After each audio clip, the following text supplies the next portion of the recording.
I sometimes have patients ask me, can I fight cancer with exercise?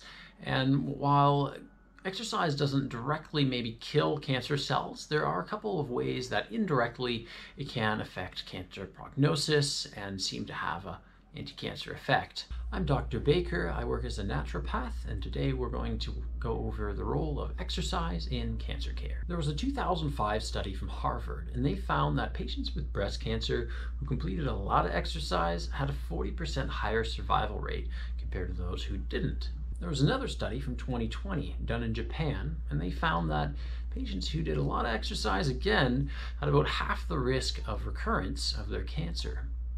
So it seems like exercise does have a role in cancer care. There are a number of ways that exercise impacts cancer. For example, in breast cancer, when somebody exercises, it tends to decrease their insulin levels. Insulin is a hormone that encourages the growth of cells, including the growth of cancer cells. And they find those with lower levels of insulin and a similar hormone called insulin growth factor tend to have lower rates of progression or recurrence. Probably the largest way that exercise affects cancer is through something called cachexia, which is characterized by a sudden loss of muscle mass and weight. What happens is during cancer, there's a lot of inflammation and the body is using a lot of energy to repair itself and combat the cancer. So what happens is the body uses the protein reserves in our muscles to use as an energy source.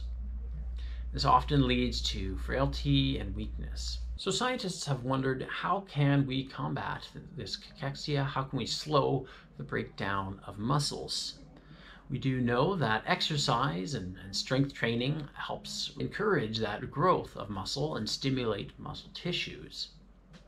Historically, we haven't had a lot of evidence to draw on, but we now have several larger studies that have recently been released. Interestingly, these studies have suggested that resistance and strength training exercise may help prevent or reverse cachexia. There was a study from 2020 that was released from the University of Cairo in Egypt, and they found that both muscle mass and strength improved in patients with pancreatic cancer who underwent resistance and strength-based exercise.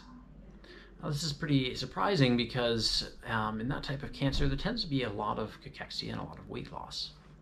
The patients who weren't undergoing resistance exercise actually had decreased levels of muscle mass and strength. Then there's a study in 2018 in Germany that was completed on head and neck cancers.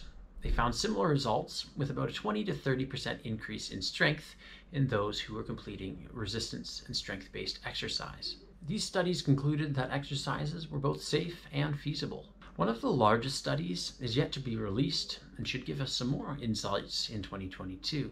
Now, not all exercise protocols are created equal.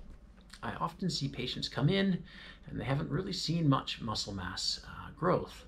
And there's also studies that have been done and they've also found not a whole lot of growth in muscle mass. Generally, research shows us that muscle mass only increases when we use a comprehensive approach that carefully and progressively adjusts training variables over time. There are a lot of factors we take into account, and it's a very specific protocol that we use at our clinic to help prevent cachexia and encourage muscle growth.